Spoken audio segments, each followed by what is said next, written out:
बिस्मिल्लाहिर्रहमानिर्रहीम। ये फवाद चौधरी तो ऐसा कोई बंदा नहीं है कि जिस पर कोई रिस्पांस किया जा सके और उसको कोई जवाब दिया जा सके। फवाद चौधरी, ये फिरदौस आशिक हैवान, ये गैर संजीदा लोग हैं। न इनकी बातों को संजीदा लेना चाहिए, न उनको संजीदा लेना चाहिए।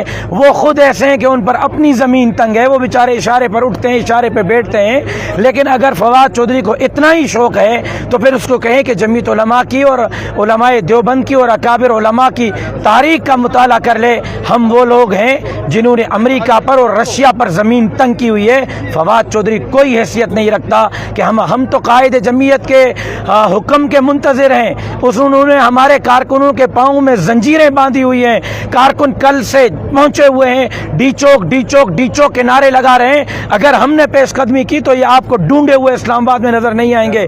वजीर आजम ने कल प्रेशर बर्दाश्त नहीं किया, गिलगित जाके बैठा है। अगर हम थोड़ा आगे गए तो ये गिलगित से लंदन न पहुंच जाए। तो लिहाजा इनकी इन बातों को संजीदा मत लें। आप इंतजार करें कि इस्तीफा कब आ रहा है। इस्तीफे के बगैर हम वापस नहीं जाएंगे। अभी जमीन उन पर तंग है। अरे तकबीर साहब, चूंकि कल प्राइम मिनिस्टर साहब ने गिलगित में जाकर जो गैर जिम्मेदाराना तौर पर उन्होंने बयान दिया, इस हवाले से कि आज़ादी मार्च को उन्होंने फसादी मार्च से ताबीर किया और भी कहा कि जितने भी सारे इकट्ठे हुए सारे चोर इकट्ठे हुए हैं। आया इस हवाले से आप क्या कहें? इमरान खान ने कभी कोई जिंदगी में संजीदा बयान भी दिया है?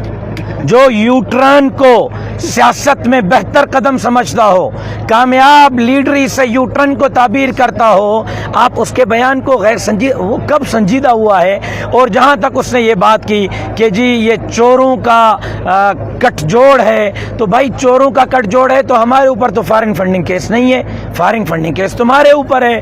पूरा का पूरा तुम्हारा टब्बर चोर है। कैंसर के नाम पर तुमने अस्पताल बनाई, लोग वहाँ मर रहे हैं, फ्री में इलाज नहीं मिल रहा। खैबर पख्तूनख्वा की अस्पतालें तुमने अपने कज़न नौशेरवां के हवाले की हैं जो अमेरिका का शहरी है, पाकिस्तान का शहरी नहीं है, और हमें चोर कहते हो। ये तो वही हुआ कि जी पूरी की पूरी जो है वो भैंस खा लिए और दूसरों को जो है वो शिकायत करते फिर रहे हैं। लिहाजा मेरा ख्याल है कि इन बातों को संजीदा नहीं लेना चाहिए। अपनी जमात के अहकामात को फोकस करना चाहिए, अपने कायद के हिदायत को फोकस करना चाहिए और उसके मुताबिक आगे बढ़ना चाहिए।